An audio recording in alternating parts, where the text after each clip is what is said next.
अस्सलाम वालेकुम, my name is Khalil Ahmed. आज से हम पंजाब लैंड रेवेन्यू एक्ट 1967 की सीरीज़ का आगाज़ करने जा रहे हैं। स्टार्ट करते हैं। Title of the act is the Punjab land revenue act 1967। Act number is 17 of 1967। Mean 1967 के अंदर जितने एक्ट पास हुए थे, उसमें सीक्वेंस के लिहाज से इस एक्ट की नंबरिंग 17 थी। फिर इस एक्ट को यही नंबर एलोकेट किया गया। It was passed by the west Pakistan assembly on 4 November 1967। आपको याद होगा 1955 के अंदर 1 यूनिट बना था। उस 1 यूनिट में वेस्ट पाकिस्तान के 4 प्रोविंसेस को मिला के जो है एक प्रोविंस बना दिया गया था, मीन के मर्ज कर दिया गया था।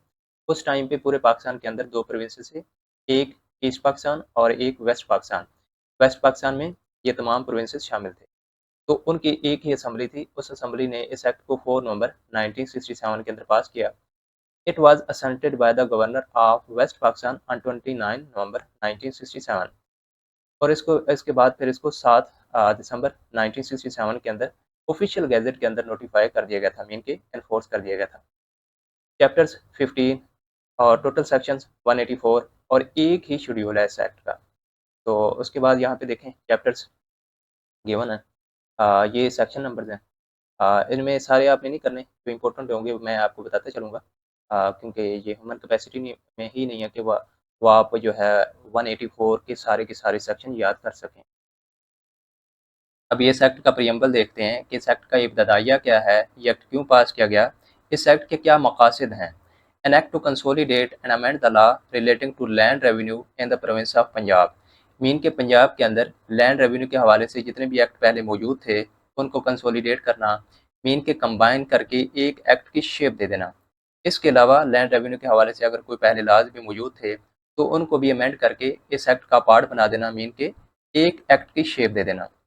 ये इस एक्ट के मकासद थे। इससे पहले ब्रिटिश गवर्नमेंट ने भी पंजाब लैंड रेवेन्यू एक्ट 1887 जो है वो पास कर रखा था।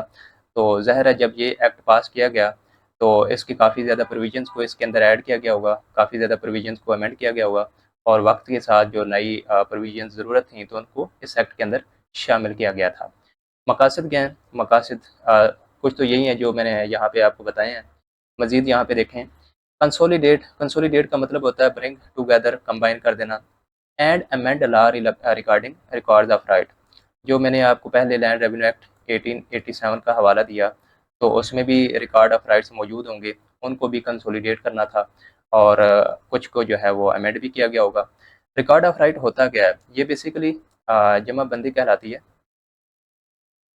ये रिकॉर्ड ऑफ लैंड ओनरशिप होता है और इसके यूजेज के हवाले से सारी डिटेल होती हैं। इसमें जो है खेवट, खसरा नंबर, खतूनी, खसरा गिरदावरी, हर चीज़ इसके अंदर मौजूद होती है कि मीन की ज़मीन का ओनर कौन है, उसके ऊपर काश्तकारी कौन कर रहा है और उसके की असेसमेंट जो है कब हुई थी, उसका जो है लैंड रेवेन्यू कितना है, कितना पे किया जा रहा है। तो हर चीज़ उसके अंदर मौजूद होगी रिकॉर्ड ऑफ राइट्स के अंदर। तो इसको भी जो है वो कंसोलिडेट किया गया था और अमेंड किया गया था। ये जो मैं आपको सारी टर्म्स बताई है ना, ये हम एक्ट के अंदर पढ़ेंगे। खसरा नंबर क्या होता है? ये खसरा नंबर जो होता है बेसिकली ये ज़मीन का जो ना एक ख़ास नंबर होता है, सीरियल नंबर कह लें आप, जो कि उस ज़मीन की पहचान होती है। वो पटवारी का एक रजिस्टर होता है ना, वैसे तो अब ये जो अ, एक जो है 2017 के अंदर रिकॉर्ड ऑफ राइट के हवाले से एक्ट पास हुआ है, उसको डिजिटली भी जो है वो सारा जो है कंपाइल कर दिया गया है। लेकिन पहले जो है सारा रजिस्ट्री होता था, मतलब मैनुअली हुआ हुआ करता था। लेकिन वो मैनुअली भी चलता है। ये जो है इनको पटवारी कंट्रोल करते हैं। उनके पास एक ख़ास रजिस्टर होता है, उसके अंदर ये सारी चीज़ें मौजूद होती हैं। Deal with the assessment and collection of land revenue. Mean की जो ज़मीन की असेसमेंट होती है कि उसका तखमीना लगाया जाता है कि उसका उसके ऊपर कितना जो है वो आमदन हो रही है, कितनी पैदावार हो रही है, उस हवाले से फिर उसका लैंड रेवेन्यू जो है वो तय होता है, तो उसकी कलेक्शन की जाती है। Explain the appointment and functions of revenue officers. इसके अलावा जो है बोर्ड ऑफ रेवेन्यू, जो कि एक ख़ास इदारा बनाया गया है इस मकसद के लिए, एक पूरा इंस्टीट्यूट है जो कि 1957 के अंदर बना था। तो वो जो है बेसिकली इस एक्ट को इम्प्लीमेंट करता, मतलब एक पूरा जो इदारा होता है जो एक एक्ट के लिए बनाया जाता है, वो बोर्ड ऑफ रेवेन्यू है। इसको आपने फेडरल बोर्ड ऑफ रेवेन्यू से मिक्स नहीं करना, वो एक डिफरेंट चीज़ है।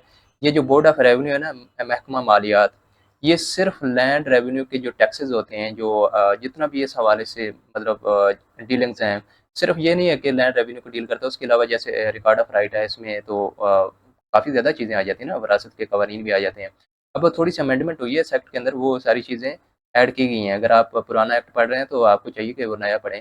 जैसे मैंने आपको बताया कि रिकॉर्ड ऑफ राइट 2017, ये पहले वाले एक्ट में मौजूद नहीं है, ये अभी अमेंड हुआ है, तो इसके अंदर ये चीज़ें मौजूद हैं। तो आप अमेंडेड एक्ट ही पढ़ें। तो ये बेसिकली ये जो अदारा है ये सारी चीज़ें मैनेज करता है। तो एक चीज़ मैं आपको एक और क्लियर करता चलूँ, ये कमिश्नर जो होते हैं, जो कलेक्टर, डिप्टी कमिश्नर, ये सारे जो हैं, एक तो एस एन गैड की ड्यूटीज़ को निभाते हैं। S and GAD, services and general administration. एक है बोर्ड ऑफ रेवेन्यू, उनकी ड्यूटीज़, उनकी पावर भी इनके पास मौजूद होती हैं।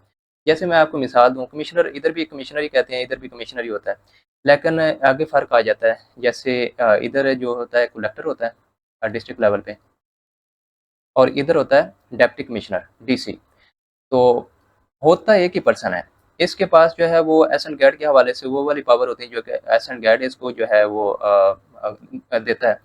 और कलेक्टर, ये बोर्ड ऑफ रेवेन्यू की तरफ से जो पावर दी जाती हैं, मीन के रिकॉर्ड ऑफ राइट के हवाले से, लैंड रेवेन्यू की कलेक्शन के हवाले से, असेसमेंट के हवाले से, सारी जो है वो इसके पास होती हैं। लेकिन ये जो ऑफिसर एक ही है, तो आपने कंफ्यूज नहीं होना कि कलेक्टर कोई और है, जो डीसी है, डिप्टी कमिश्नर है, वो और है।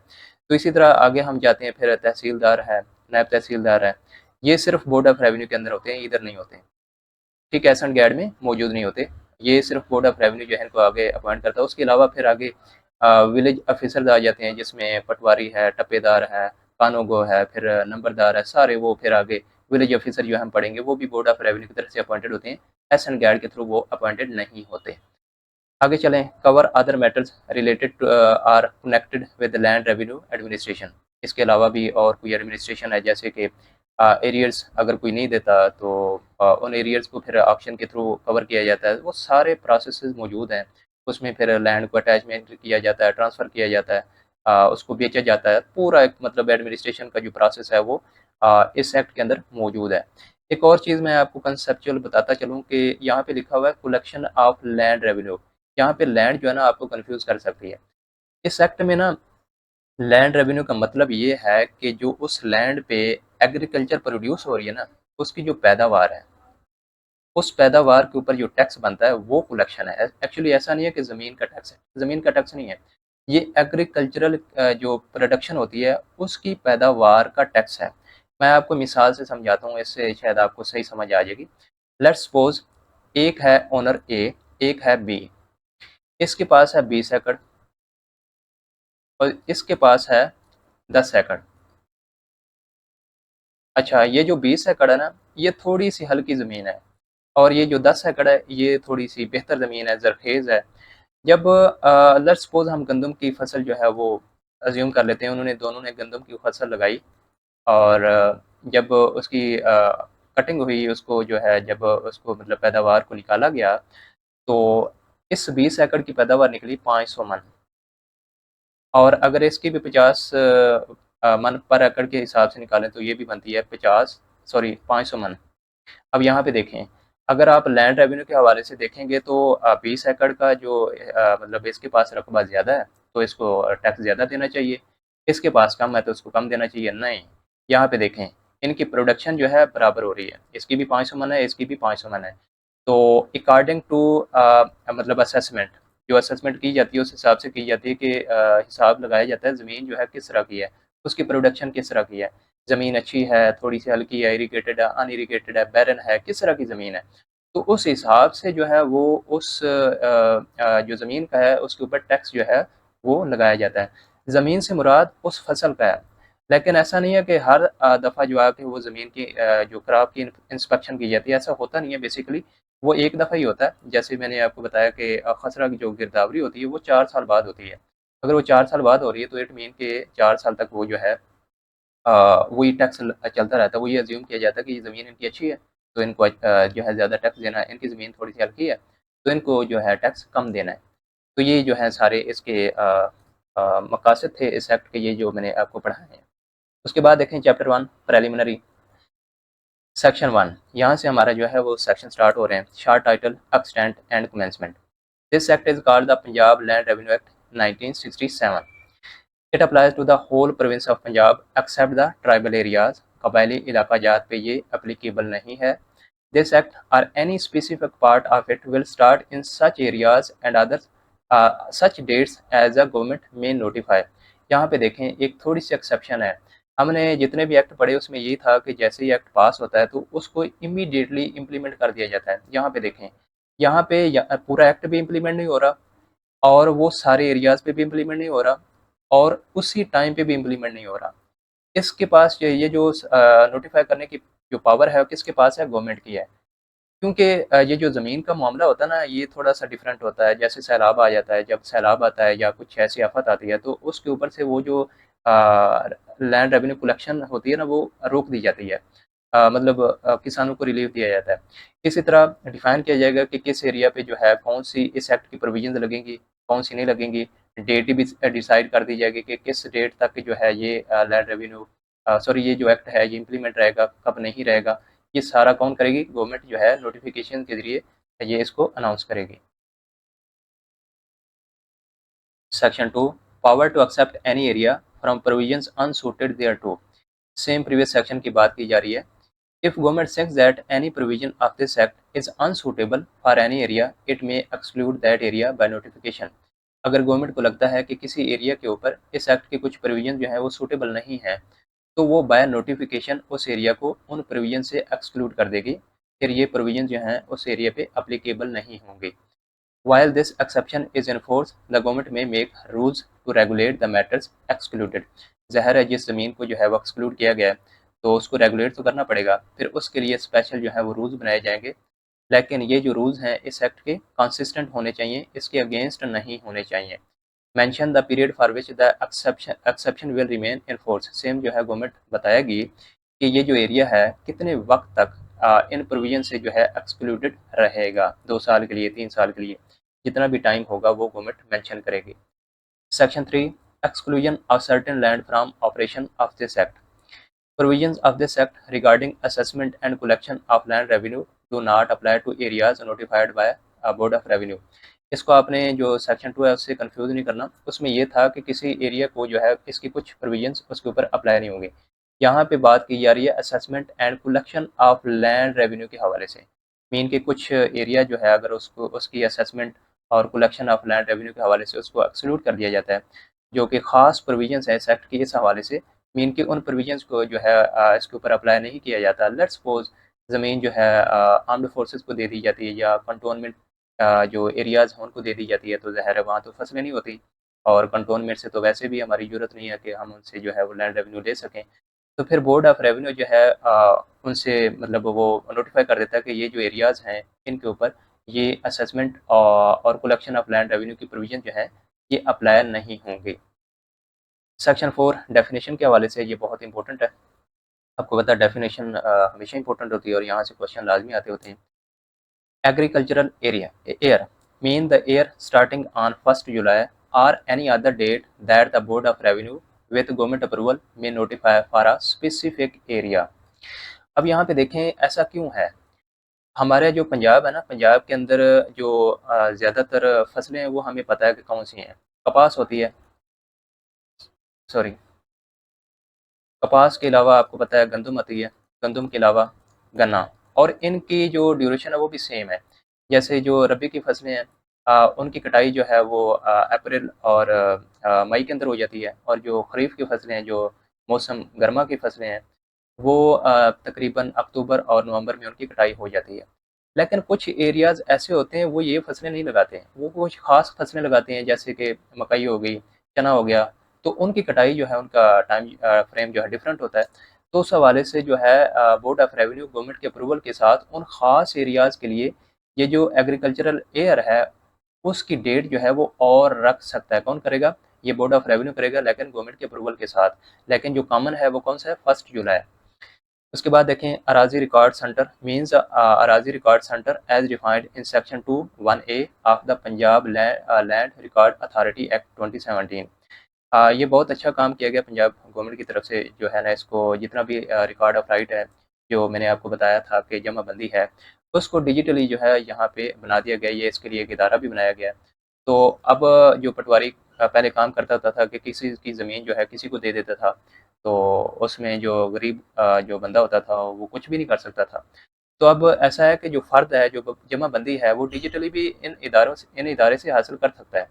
तो मतलब अब जो पटवारी की एक हेजमनी थी ना, जो इसकी वो करप्शन का एलिमेंट था, वो ज़रा कम हो गया। तो ये पुराना एक्ट आप देखेंगे तो उसमें ये मौजूद नहीं है, ये नए एक्ट के अंदर मौजूद है, उसके अंदर इसको ऐड किया गया है। Arrears of land revenue mean land revenue that remains unpaid after the due date. Arrears कहते हैं वाजबात, मीन के वो वाले वाजबात जो कि ड्यू डेट्स के बाद तक पेंडिंग होते हैं, वो नहीं दिए जाते, तो वो एरियर्स ऑफ लैंड रेवेन्यू कराएंगे। लेट्स सपोज अगर गवर्नमेंट ने 30 जुलाई जो है वो डेडलाइन करार दी है और कोई किसान जो है 30 जुलाई तक अपना लैंड रेवेन्यू पे नहीं करता, तो वो एरियर्स ऑफ लैंड रेवेन्यू कहलाएंगे। असेसमेंट सर्कल क्या होता है? Means a group of state which in the opinion of the board of revenue recorded in writing are similar enough to be assessed under the common set of rates for land revenue। अभी पहले आपको जो है state का पता होना चाहिए। State की जो डेफिनेशन है वो है सबसेक्शन 9 के अंदर। यहाँ पे देखें स्टेट क्या होती है। State mean an area which is either recorded separately in the record of right, mean के उनके लिए एक सेपरेट रिकॉर्ड ऑफ राइट है, उनकी जबाबंदी जो है वो सेपरेटली बनाई गई है, उनका एक सेपरेट रजिस्टर है।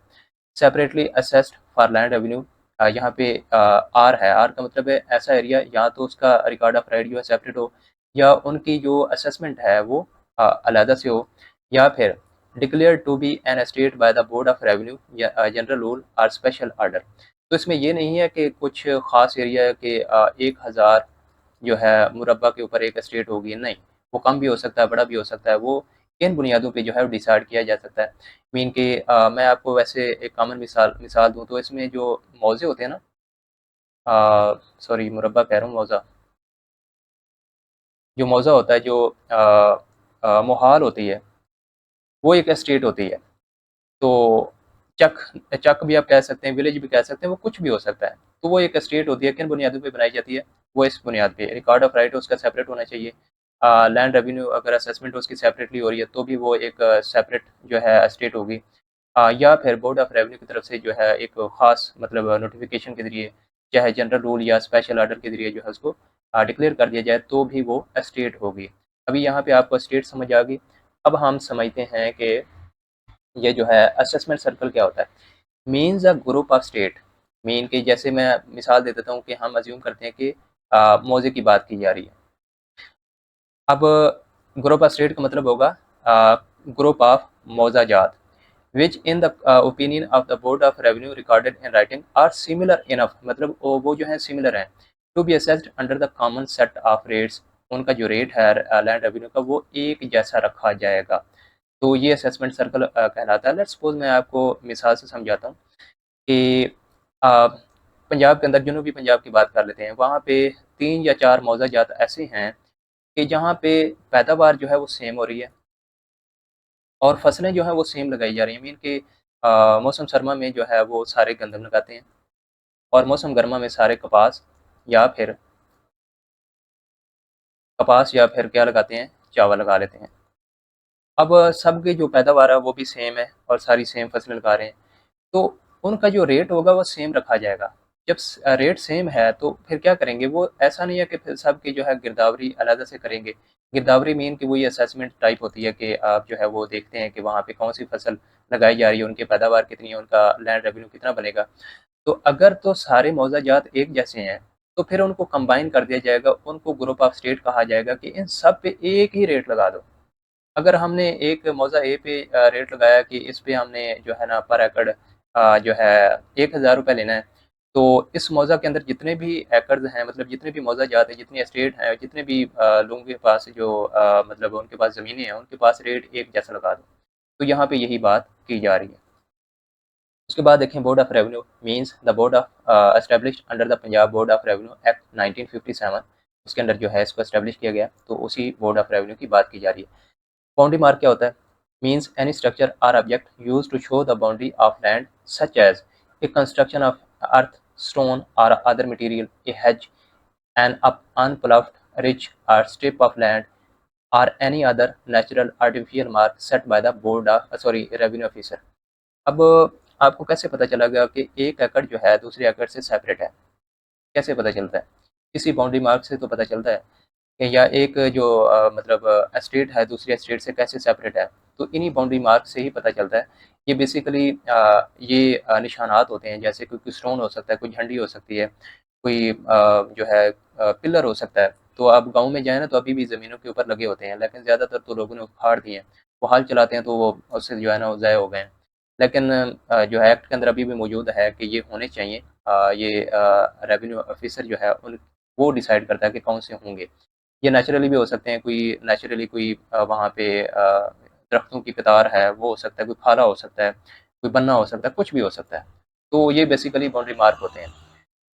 Subsection 6 commencement mean the date on which this act or any part of it comes into force. Defaulter ये कौन होता है? A person who has to pay arrears of land revenue. It also includes the surety guarantor who promised to pay the arrears. Mean ऐसा person जो land revenue के arrears time पे अदा नहीं करता, वाजिबात उसके पेंडिंग होते हैं, वो डिफॉल्टर कहलाता है। और उसके साथ उसका जो ज़मानती होता है, मीन कि उसने वादा किया होता है कि अगर ये लैंड रेवेन्यू के एरियर्स पे नहीं करेगा तो मैं पे करूँगा, अगर ये भी ना पे करे तो ये भी डिफॉल्टर ही कहलाएगा। Incumbrance mean any charge, burden or legal claim on land due to a private grant or contract. For example ज़मीन जब रहन पे दे दी जाती है या किसी को लीज़ पे दे दी जाती है या कोई और प्राइवेट कॉन्ट्रैक्ट हो सकता है, जैसे कि किसी को ज़मीन जो है वो कॉन्ट्रैक्ट जो है ट्रांसफ़र कर देना या किसी को गिफ्ट दे देना, किसी भी तरह का प्राइवेट कॉन्ट्रैक्ट, उसके ऊपर अगर कोई चार्ज, बर्डन या लीगल क्लेम हो, तो वो इनकम्बरेंस कहलाएगा।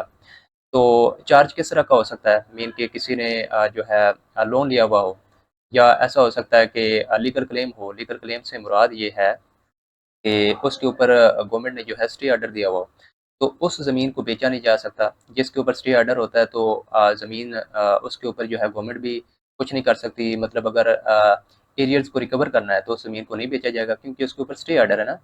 तो ये सारी चीज़ें जो है ना ये इनकम्बरेंस में आती हैं। इसके अलावा जो रहन है, ये तो कॉमन एग्ज़ाम्पल है। इसमें ये होता है कि आप अपनी ज़मीन जो है गिरवी रखवा देते हैं। तो गिरवी रखवा के आप बैंक से जो है कुछ लोन ले लेते हैं। तो फिर आप उस ज़मीन को बेच नहीं सकते, मीन कि वो एक तरह से इनकम्बरेंस में आ जाती है, मीन कि वो एक तरह से मतलब बाउंड हो जाती है। तो ये सारी चीज़ें जो हैं इनकम्बरेंस में आएँगी। एस्टेट को हम पढ़ चुके हैं, एस्टेट क्या होती है। Subsection 10 Holding mean the share or portion of any estate held by one landowner or two or more landowners jointly. अब इस एक्ट के अंदर हम ये नहीं कहेंगे कि ये शख्स जो है 2 एकड़ का मालिक है, 1 मुरब्बे का मालिक है। हम कहेंगे इसके पास इतनी जो ज़मीन है वो होल्डिंग पे है। होल्डिंग का वर्ड यूज़ करेंगे। तो इस एक्ट में जब भी होल्डिंग का वर्ड आएगा तो आपने यही समझना है कि ये लैंड ओनर की बात की जा रही है कि वो उसका मालिक है। आगे देखें subsection 10A irrigated land mean the land irrigated by canal, tubewell, well, lift, spring, tank or any artificial means। इसमें कॉन्सेप्ट आप अंडरस्टैंड कर लें कि वो ज़मीन जो आर्टिफिशियली तौर पे जो मीन के मसनूई तरीक़ों से जो है वो सैराब की जाती है, वो इरिगेटेड लैंड कहलाती है। और वो ज़मीन जो मतलब आर्टिफिशियल मीन से जो है सैराब नहीं की जाती, वो अनइरिगेटेड कहलाती है। वैसे हमारे माइंड में पता क्या आता है, हम यही सोचते हैं कि ऐसी ज़मीन जो काश्तकारी के काबिल होती है वो इरिगेटेड है, और जो काश्तकारी के काबिल नहीं होती वो अनइरिगेटेड। नहीं, इस एक्ट में उसका मतलब ये नहीं है। ऐसी ज़मीन जो आर्टिफिशियल मीन से सैराब होती है वो इरिगेटेड है, और जो मतलब बारिशों से मतलब जो नेचुरली जो है सैराब होती है, जिसमें बारिश हो सकती है या कोई और मेथड हो सकता है, चश्मा हो सकता है। यहाँ पे स्प्रिंग से मुराद ये है कि जो किसानों ने खुद बनाए होते हैं, आर्टिफिशियल मीन से बनाए गए होते हैं, तो उसकी बात की जा रही है। तो जो नेचुरली जो लैंड होती है, ज़रूरी नहीं है कि उसकी पैदावार कम हो, वो इरिगेटेड लैंड से ज़्यादा भी हो सकती है। तो ऐसा देखने में आता है, वो हम आगे देखेंगे कि अनइरिगेटेड लैंड की डेफिनेशन इसमें आएगी। Kanungo also includes supervising टप्पेदार। अच्छा, ये एक ही बात है। जो इसमें होता है ना कि सिंध के अंदर जाएँ तो उसमें कानूगो ये जो पटवारी होते हैं उसके लिए ज़्यादातर टप्पेदार का वर्ड जो यूज़ किया जाता है। पटवारी के लिए टप्पेदार और जो कानूगो है उसके लिए सुपरवाइजिंग टप्पेदार का वर्ड यूज़ किया जाता है। क्योंकि हम साउथ पंजाब में जाएँ ना तो उसमें जैसे रहीमयार खां से आगे जाएँ, सादकाबाद, उससे आगे भी हमारा जो है पंजाब 34 किलोमीटर तक फैला हुआ है। तो वहाँ पे सिंधी लैंग्वेज जो है काफ़ी ज़्यादा बोली जाती है। तो उस हिसाब से फिर आपको पता है तमाम वर्ड यूज़ किए जाते हैं जो कि लोकल लैंग्वेज के अंदर यूज़ होते हैं। लैंडलॉर्ड कौन होता है? Means a person under whom a tenant holds land and to whom the tenant is or whom would be if not for a special contract liable to pay rent. Mean के ऐसा शख्स जो मतलब किसी के अंडर जो है ज़मीन को होल्ड करता है, तो वो जो पर्सन है जिसकी ज़मीन होल्ड की जा रही है वो कौन है? Land Lord. अब ये मालिक नहीं है, ये ज़रूरी नहीं है कि ये कोई मालिक हो। तो इसका कॉन्सेप्ट जो है ना बेसिकली ब्रिटिश गवर्नमेंट के दौर से हम लेते हैं। उसमें ये होता था कि जो ब्रिटिश गवर्नमेंट थी उसके पास जो ज़मीनें खुली थी ना, सारी ज़मीन जो भी जिसका कोई मालिक नहीं होता वो ज़मीन किसकी होती है? गवर्नमेंट की होती है। तो गवर्नमेंट ये चाहते थे कि ज़मीन को ज़्यादा से ज़्यादा आबाद किया जाए। तो फिर वो जो एक विलेज का जो कह सकते हैं कि एक इन्फ्लुएंशियल पर्सन हुआ करता था, जैसे हमें पता है चौधरी हो गए, मलिक हो गए, रईस हो गए, उनको फिर वो लैंड लॉर्ड बना देती थी। उनको कहते थे कि आपको हम देते हैं 1000 मुरब्बा, ठीक है? आप इसके अंडर रखें टेनेंट। अब ये जो लैंड लॉर्ड होता था ये कोई मालिक नहीं होता था। अब आप ये कह सकते हैं कि ये गवर्नमेंट और टेनेंट के बीच में एक कह सकते हैं कि एक सुपरविज़न का काम करता था, सुपरवाइज़री करता था, कंट्रोल करता था। तो ये टेनेंट से ज़मीन जो है वो काश्तकारी करवा के जितना भी रेवेन्यू होता था उसको फिर जो है गवर्नमेंट को आगे जो भी प्रोसेस होता था वो आगे डिलीवर किया जाता था। इसमें आगे चलें फिर ये जो रेंट है ये लैंड रेवेन्यू को पे करता था, कौन करता था? टेनेंट। तो ये जो रेंट होता था फिर आगे गवर्नमेंट की तरफ चला जाता था। It also includes lessee, predecessor and successor. Lessee mean जिसको ज़मीन जो है लीज़ पे दी जाती है, प्रेडिसेसर जो उनके आबा-ओ-अजदाद होते हैं, वो भी शामिल होंगे और उनके सक्सेसर मीन जो आगे उनकी नस्ल है, वो भी शामिल है। अगर वो इसमें इंटरेस्टेड हैं, मीन कि इसको आगे लेके चलना चाहते हैं, मीन कि उसकी काश्तकारी में इंटरेस्टेड हैं, तो वो भी शामिल होंगे। लैंड ओनर कौन होगा? Include a person to whom a holding has been transferred. Mean कि किसी का ज़मीन का तबादला हुआ है।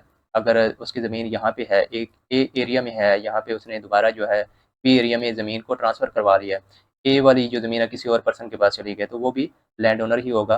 To whom an estate or holding has been left in farm for recovery of arrears of land revenue. To whom an estate or holding has been left in farm for recovery of arrears land revenue. इसमें ये कहा जा रहा है कि land revenue की recovery के लिए जो है उसकी स्टेट या होल्डिंग जो है वो गवर्नमेंट ले लेती है, तभी वो उसका मालिक ही होगा। ऐसा नहीं है कि वो उसका मालिक नहीं होगा। उसमें फिर ये होता है ना कि 2 या 3 साल के लिए ज़मीन उससे जो है वो होल्डिंग पे सॉरी उस पे चली जाती है, अटैचमेंट में चली जाती है या किसी और सेंस में जो है उसको ट्रांसफ़र किया जाता है। तो जैसे ही गवर्नमेंट के एरियाज़ ऑफ लैंड रेवेन्यू पूरे हो जाते हैं, वाजिबात पूरे हो जाते हैं, तो वो ज़मीन उसको वापस मिल जाती है। Who is in possession of an estate or part of it or enjoys profit from an estate, वो भी उसका मालिक ही होगा। इसमें देखें जो टेनेंट है ना वो लैंड ओनर नहीं होगा। जो मैंने आपको कोलोनाइज़ेशन एक्ट के अंदर भी पढ़ाया था कि जो टेनेंट होता है ना, हम जो हमारी सोसाइटी के अंदर वैसे जो ये जो वर्ड फ़ेमस है टेनेंट, हम समझते हैं कि जो भी काश्तकारी करता है वो टेनेंट है, नहीं, वो नहीं है। इसमें टेनेंट वो है जो किसी के अंडर काम कर रहा होता है, काश्तकारी करता है, वो टेनेंट है। Land revenue mean revenue assessed accessible under this act और अदर लॉज। ये लैंड रेवेन्यू होगा जो जिसकी असेसमेंट होती है।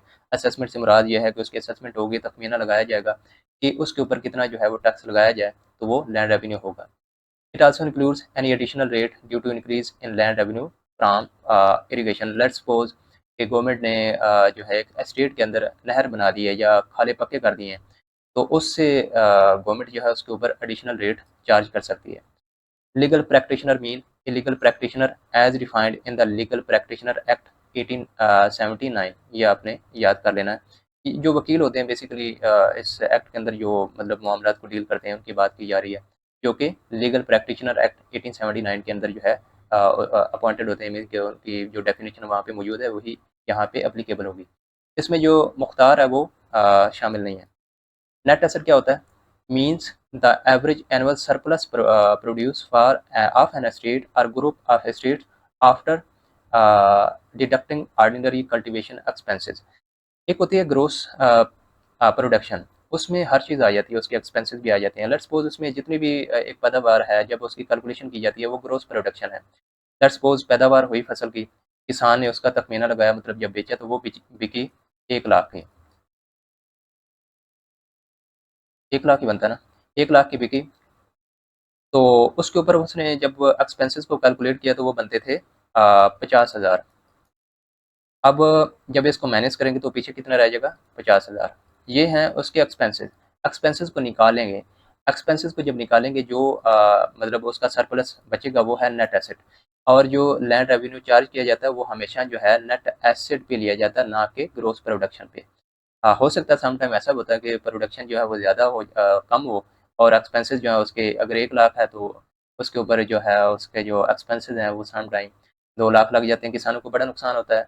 तो फिर ये तो नहीं है कि गवर्नमेंट जो है उससे फिर जो इस पे रेवेन्यू ले, नहीं, फिर वो रेवेन्यू नहीं लेगी ना, क्योंकि उसके ऊपर जो है उसको कुछ बच ही नहीं रहा। तो ये असेसमेंट से सबको जो है ना पता चल जाता है ये क्या वो जो लैंड है क्या इस काबिल है कि उससे लैंड रेवेन्यू लिया जाए या ना लिया जाए।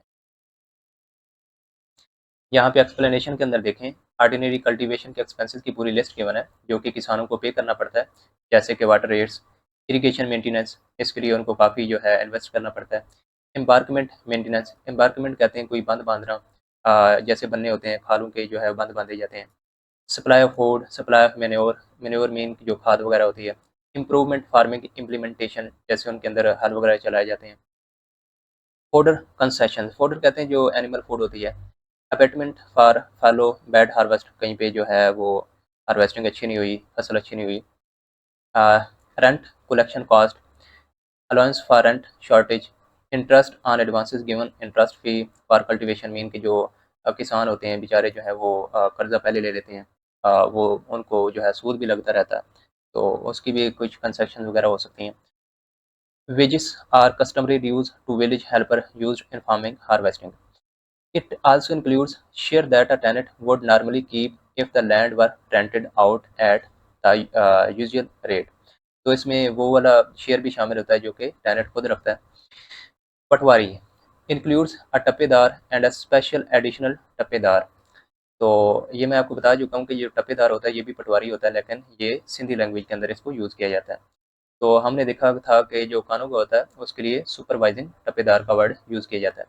ये क्या है? When used about rent, it also means deliverer or render.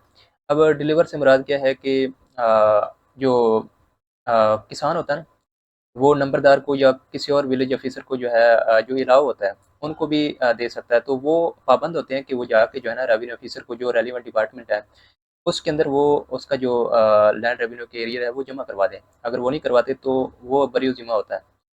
Prescribed mean prescribed by rules made under this act, इस एक्ट के अंदर जो रूल बनाए जाते हैं उनके लिए प्रेस्क्राइब्ड का वर्ड यहाँ पे यूज़ किया गया। Rates and सेसेस means charges payable mainly by land owners including, इसमें बेसिकली ना ये जो सेसेस होते हैं ये कम्युनिटेरियन वर्क होता है। सोसाइटी के अंदर, कम्युनिटी के अंदर मीन के एक गांव में कोई रोड बनानी है, कोई खाला बनाना है, कोई भी इस तरह का काम करना है, उसके लिए एक स्पेशल टैक्स जो है वो अनाउंस किया कर दिया जाता है जो कि लैंड ओनर्स ने पे करना होता है। इसमें यहाँ पे देखें आपको आसानी से समझ आ जाएगी। Local rate are fee under any law including charges for use benefits for embankment, mean की कोई नहर है उसका बन्ने बनाने या खाला है उसके बन्ने बनाने, तो उसके लिए फिर स्पेशल जो है वो सेसेस या टैक्स आप कह लें वो कलेक्ट किया जाता है। Water storage, supply works, soil preservation, reclamation, drainage, swamp reclamation. उसके बाद एनुअल रेट्स क्या हैं?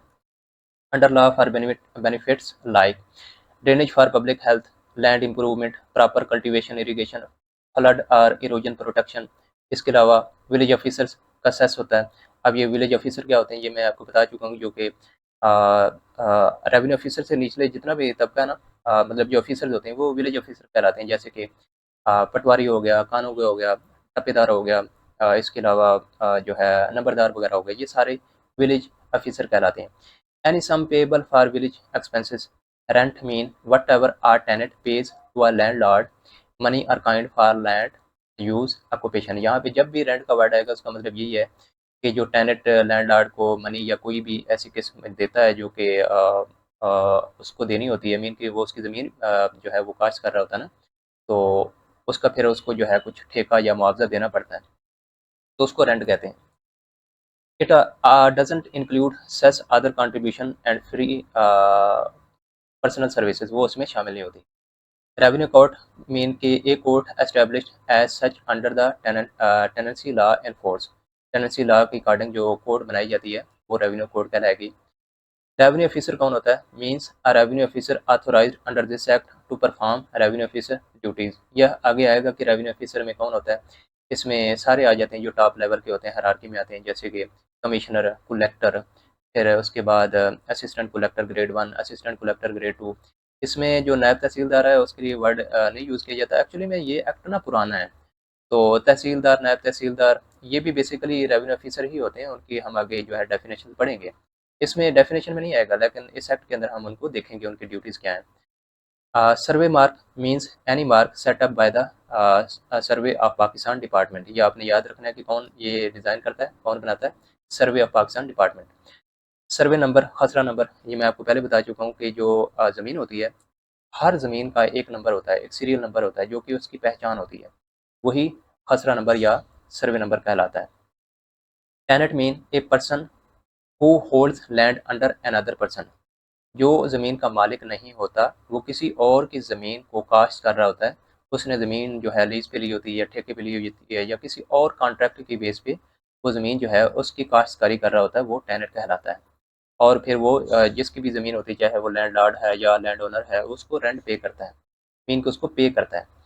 It includes predecessor and successor of such person. इसमें उसके अपोजिट और उसके जो सक्सेसर्स हैं, जो आने वाली नस्ल है, बच्चे हैं, अगर वो भी इंटरेस्टेड हैं तो वो भी शामिल होते हैं। एक्सक्लूडेड, ये इंपॉर्टेंट है, इसमें कौन से जो है लोग टेनेंट में शामिल नहीं होंगे? ए मोर्गेजी ऑफ लैंड ओनर राइट्स। अब ये देखें, मोर्गेजी जो होता है ना, ये टेनेंट इस वजह से नहीं हो सकता, ये एक प्राइवेट कॉन्ट्रैक्ट होता है, रहन जिसको कहते हैं, ये मैं आपको पहले भी बताया। बैंक्स की मिसाल से आपको समझ नहीं आएगा। लेट्स सपोज एक पर्सन है ए, एक है बी। अब ए के पास है 12 एकड़, तो ये थोड़ा सा अमीर है, इसके पास ज़्यादा पैसे हैं। ये आ, ए जो है ये कहता है कि मुझे आप ना 15 लाख दे दें। किसको कहता है? बी को। तो बी कहता है कि फिर ठीक है, हम एक कॉन्ट्रैक्ट कर लेते हैं। ये कहता है कि मेरे पास 12 एकड़ है, आप ऐसे करें 6 एकड़ जो ना आप मुझसे ले लें और इस पे काश्तकारी करें। मीन कि वो जो ज़मीन होगी वो रखेगा, वो गिरवी रखवा देता है एक तरह से। गिरवी मीन के रहन पे रखवाना। फिर जब तक ए जो है 15 लाख उसको वापस नहीं करेगा ना, ये ज़मीन इसके पास रहेगी जो कि रहन पे होगी, मोर्गेजी होगी। ये बी क्या कहलाएगा? मोर्गेजी। ये जो प्रोसेस होता है इसको कहते हैं मोर्गेज। और जो ज़मीन देता है वो जो मतलब ले रहा होता है वो कहलाता है मोर्गेजी। तो ये प्रोसेस है, क्योंकि इसमें कोई वो इसका मुलाजिम नहीं होता कि उसको हम जो है वो टेनेंट कहें, तो इस वजह से जो मोर्गेजी है वो टेनेंट की डेफिनेशन में नहीं आता। A person to whom land is transferred farmed for arrear recovery under this act. अब मैंने आपको बताया था ट्रांसफ़र का मतलब यहाँ पे ये भी होता है कि जो जब कोई डिफ़ॉल्टर जो है लैंड रेवेन्यू के एरियर्स पे नहीं कर रहा होता, तो उसकी जो ज़मीन है वो गवर्नमेंट किसी और पर्सन को ट्रांसफ़र कर देती है, लेकिन वो 2 या 3 साल के लिए होती है। जैसे ही गवर्नमेंट के एरियर्स पूरे हो जाते हैं तो वो ज़मीन जो है वापस उस पर्सन को चली जाती है, तो वो भी टेनेंट नहीं कहलाएगा जिसको ये ज़मीन दी जाती है। A person who लीजेस unoccupied government land for subletting. अगर ये आगे जो है, सबलेटिंग का मतलब होता है सब लीज पे देना, आगे किसी को जो है वो प्राइवेट कॉन्ट्रैक्ट करके ज़मीन को दे देना, वो भी इसमें शामिल नहीं होगा। Section 27 tenancy mean a parcel of land held by a tenant under one lease और वन सेट ऑफ कंडीशंस। इसमें एक कंडीशन जो है, एक लीज हो सकती है या ज़्यादा कंडीशंस हैं, तो इसमें टेनेंट के पास जितनी ज़मीन का पोर्शन होता है वो टेनेंसी कहलाती है। Unirrigated land mean land that is not irrigated artificially. In includes ऐसी ज़मीन जो है सिर्फ नेचुरली तौर पे सैराब हो रही है, उसमें आर्टिफिशियल मीन्स यूज़ नहीं हो रहा है, तो वो अनइरीगेटेड लैंड कहलाती है। जैसे rain fed land, flood fed land, hill torrent land, uncultivable waste land, ये तमाम ज़मीनें जो हैं ये अनइरीगेटेड लैंड्स में आएंगी। विलेज ऑफिसर कौन होते हैं? means a person appointed under this act to collect or supervise revenue collection of an estate include। मैं आपको बता चुका हूँ कि जो नीचे की हायरार्की होती है ना, जिसमें यहाँ पे देखें खानों को, पटवारी, ज़ाबित, कोठार और टपेदार, पियंस, अरबाब, रईस एंड हेडमैन। हेडमैन कहते हैं कि जो नंबरदार होता है, ये तमाम जो है विलेज ऑफिसर कहलाते हैं। इनसे ऊपर जो होते हैं वो रेवेन्यू ऑफिसर कहलाते हैं, और ये जो होते हैं विलेज ऑफिसर कहलाते हैं। Chapter 2 divisions and districts. ये एक छोटा सा चैप्टर है, इसके सिर्फ 2 ही सेक्शंस हैं। Section 5 province to be divided into divisions and districts. Section 6 districts to be divided into sub divisions and tehsils. हम यहाँ पे एक डायग्राम बना लेते हैं और हमें पता है कि पंजाब के अंदर टोटल 10 डिवीजन्स हैं और 41 डिस्ट्रिक्ट्स हैं। तो यहाँ पे कहा जा रहा है कि province to be divided into divisions. हम यहाँ पे एक डिवीजन क्रिएट कर लेते हैं। लेट्स सपोज हमारा ये डिवीजन है और आगे क्या कहा जा रहा है, A division will consist of 2 और मोर डिस्ट्रिक्ट। मतलब एक डिवीजन के अंदर एक दो से ज़्यादा जो है वो डिस्ट्रिक्ट होंगे, दो या दो से ज़्यादा। तो लेट्स सपोज हमारे पास एक यहाँ पे डिवीजन है और उसके अंदर ये हमारे पास डिवीजन आ गई दो डिस्ट्रिक्ट की, एक डिस्ट्रिक्ट ए हो गया और एक डिस्ट्रिक्ट बी हो गया। तो आगे यहाँ पे देखें गवर्नमेंट जो है इनकी लिमिट और बाउंड्रीज मार्क करेगी। ये देखें the government may by notification divide a district into sub divisions or tehsils. Government जो है डायरेक्टली एक डिस्ट्रिक्ट को तहसील के अंदर भी कन्वर्ट कर सकती है या फिर पहले सब डिवीजन में करेगी और सब डिवीजन के अंदर फिर मजीद जो है वो एक या ज़्यादा तहसीलें हो सकती हैं। तो लेट्स सपोज हमारे पास ये जो डिस्ट्रिक्ट ए है इसके अंदर जो है दो सब डिवीजन है, एक यहाँ पे, इसको हम सी का नाम दे देते हैं, ये पूरा है, और इसको हम नाम दे देते हैं कि डी का। तो अब यहाँ पे देखें ए सब डिवीजन में इंक्लूड 1 और मोर सब डिवीजन। मीन के एक जो डिस्ट्रिक्ट है यहाँ पे हमने बनाया, एक हमारे पास जो है सब डिवीजन डी था और एक सब डिवीजन सी था। तो हम जो है सब डिवीजन की मजीद डिवीजन कर सकते हैं। मीन की अगर सी सब डिवीजन है तो इसके अंदर मजीद डिवीजन तहसील की होगी। एक तहसील हम नाम दे देते हैं कि है ई और दूसरी है एफ। तो यहाँ पे एस्पेरेंट कंफ्यूज इस वजह से हो जाते हैं, वो समझते हैं कि सब डिवीजन का वर्ड है तो ये डिवीजन की कुछ जो है मजीद डिस्ट्रीब्यूशन हुई है कि जो है मजीद जो है इसको डिवाइड किया गया, नहीं, ये बेसिकली डिस्ट्रिक्ट के अंदर होता है। सब डिवीजन किसके अंदर इसकी जो है डिवीजन होती है, ये डिस्ट्रिक्ट के अंदर होती है। तो ये डिवीजन के अंदर नहीं होगी, डिस्ट्रिक्ट के अंदर होगी। तो यही कन्फ्यूजन, और कुछ भी इसमें मुश्किल नहीं है। The government may by notification change the number or boundaries of subdivision or tehsil. ये गवर्नमेंट की जो है पावर है वो इनको चेंज कर सकती है, बोर्ड ऑफ रेवेन्यू की ये पावर नहीं है। तो इसी के साथ हमारा ये लेक्चर ख़त्म हुआ। अल्लाह हाफिज़।